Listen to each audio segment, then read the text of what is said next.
વરસાદની તોફાની ઇનિંગ બાદ જામનગર જાણે ખાડાનગર બન્યું હોય તેવા દ્રશ્યો સામે આવી રહ્યા છે। જામનગર શહેરના પોસ્ટ વિસ્તાર સહિતના અનેક જે રસ્તાઓ છે તે રસ્તાઓ ખાડામાં પરિવર્તિત થઈ ગયા છે। આ જે દ્રશ્ય જોઈ રહ્યા છો તો જામનગરના Satyam colony road, air force 2 road ત્યાંના દ્રશ્યો છે। અહીં રસ્તા ઉપર જે ડામર રોડ છે તે ડામર રોડ ઉખડી ચૂક્યો છે। ખાસ કરીને વાત કરવામાં આવે અહીંના હું દ્રશ્યો દેખાડવા માગીશ। જે પ્રકારની આ કપચીઓ છે તે કપચીઓ ઉખડી ચૂકી છે। બીજી બાજુ સીસી રોડ ઉપર ડામર થયેલો અહીં ચોક્કસ જોઈ શકાય છે। એટલે ક્યાંક ને ક્યાંક રસ્તાની હાલત છે તે બદતર થઈ ચૂકી છે। રસ્તામાં જે વાહન ચાલકો છે, રાહદારીઓ છે, તેને ચાલવું પણ વરસાદ બાદ મુશ્કેલ બન્યું છે, કારણ કે અહીંના રસ્તા છે તે ખાડામાં પરિવર્તિત થઈ ગયા છે। અહીં વાહન ચાલકોને પણ કમરતોડ ખાડામાંથી પસાર થવું પડી રહ્યું છે, જેને લઈને અકસ્માતની પણ ભય સતાવી રહી છે। ત્યારે આ રસ્તાની મરામત ક્યારે થશે એવું લોકો પ્રશ્ન સાથે તાત્કાલિક માગણી કરી રહ્યા છે કે રસ્તો રિપેર કરવામાં આવે। વરસાદ હમણાં આપણે પડ્યો જામનગર શહેર અને બહુ ખાડા ગારો ને આવું બધું થઈ ગયું છે। અને સિટીમાં તો આપણે જે થયું છે આ ખાડા પણ હાઈવે ઉપર ગામડામાં બધી જગ્યાએ બહુ રસ્તા ધોવાયા છે।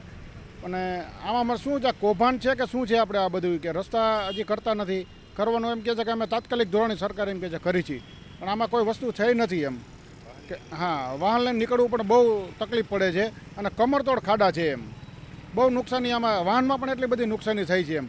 તો હવે સરકાર ક્યારે કરશે એમ, આ બધા ખાડા ક્યારે બૂરશે? આજે આપ બધા જોઈ શકો છો કે જામનગરની અંદર વરસાદ એટલો બધો થયેલો છે કે ડામર રોડના આખા જેને કહેવાય કે 1-1 ફૂટ સુધી ખાડા પડી ગયા છે। અમારા વિસ્તારની વાત કરીએ તો સત્યમ કોલોની, એરફોર્સ 2 રોડ, એમાં પણ ખાસ કરીને આહિર સમાજની પાસે જે બહુ જ ઊંડા ખાડા પડેલા છે। અને આ ખાડા એવા છે કે જે જાનહાની પણ કરી શકે। સત્યમ કોલોનીના ગેટ જ્યાં ઓવરબ્રિજ છે, અંડરબ્રિજ છે, ત્યાં પણ એટલા ખાડા છે, જેમાં ઓવરબ્રિજની તો હાલત કંઈક છે ઠીક છે, પણ અંડરબ્રિજ જે છે એ તો આખો છલકીને બહાર વળ્યો। પરિણામે આજુબાજુના વિસ્તારોમાં પાણી ભરાઈ ગયા, રહેણાંક મકાનમાં પાણી ઘૂસી ગયા। તો રોડ ઉપર આપ કલ્પી શકો છો કે ખાડા કેટલા હોઈ શકે છે। વરસાદની તોફાની ઇનિંગ બાદ જામનગર જાણે ખાડાનગર બન્યું હોય તેવા દ્રશ્યો સામે આવી રહ્યા છે। જામનગર શહેરના પોસ્ટ વિસ્તાર સહિતના અનેક જે રસ્તાઓ છે તે રસ્તાઓ ખાડામાં પરિવર્તિત થઈ ગયા છે। આ જે દ્રશ્ય જોઈ રહ્યા છો તો જામનગરના Satyam colony road, air force 2 road ત્યાંના દ્રશ્યો છે। અહીં રસ્તા ઉપર જે ડામર રોડ છે તે ડામર રોડ ઉખડી ચૂક્યો છે। ખાસ કરીને વાત કરવામાં આવે અહીંના હું દ્રશ્યો દેખાડવા માગીશ। જે પ્રકારની આ કપચીઓ છે તે કપચીઓ ઉખડી ચૂકી છે। બીજી બાજુ સીસી રોડ ઉપર ડામર થયેલો અહીં ચોક્કસ જોઈ શકાય છે। એટલે ક્યાંક ને ક્યાંક રસ્તાની હાલત છે તે બદતર થઈ ચૂકી છે।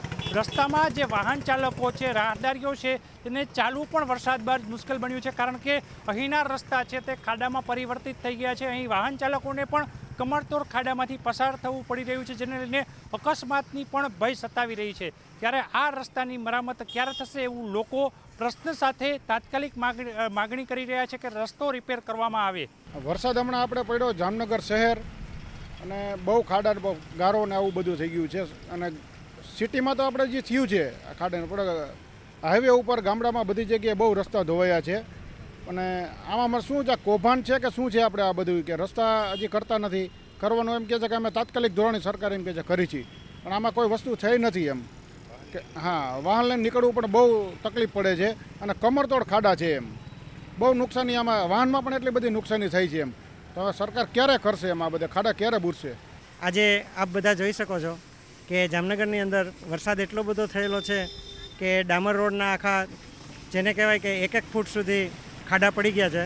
અમારા વિસ્તારની વાત કરીએ તો સત્યમ કોલોની, એરફોર્સ 2 રોડ, એમાં પણ ખાસ કરીને આહિર સમાજની પાસે જે બહુ જ ઊંડા ખાડા પડેલા છે। અને આ ખાડા એવા છે કે જે જાનહાની પણ કરી શકે। સત્યમ કોલોનીના ગેટ જ્યાં ઓવરબ્રિજ છે, અંડરબ્રિજ છે, ત્યાં પણ એટલા ખાડા છે, જેમાં ઓવરબ્રિજની તો હાલત કંઈક છે ઠીક છે, પણ અંડરબ્રિજ જે છે એ તો આખો છલકીને બહાર વળ્યો। પરિણામે આજુબાજુના વિસ્તારોમાં પાણી ભરાઈ ગયા, રહેણાંક મકાનમાં પાણી ઘૂસી ગયા। તો રોડ ઉપર આપ કલ્પી શકો છો કે ખાડા કેટલા હોઈ શકે છે।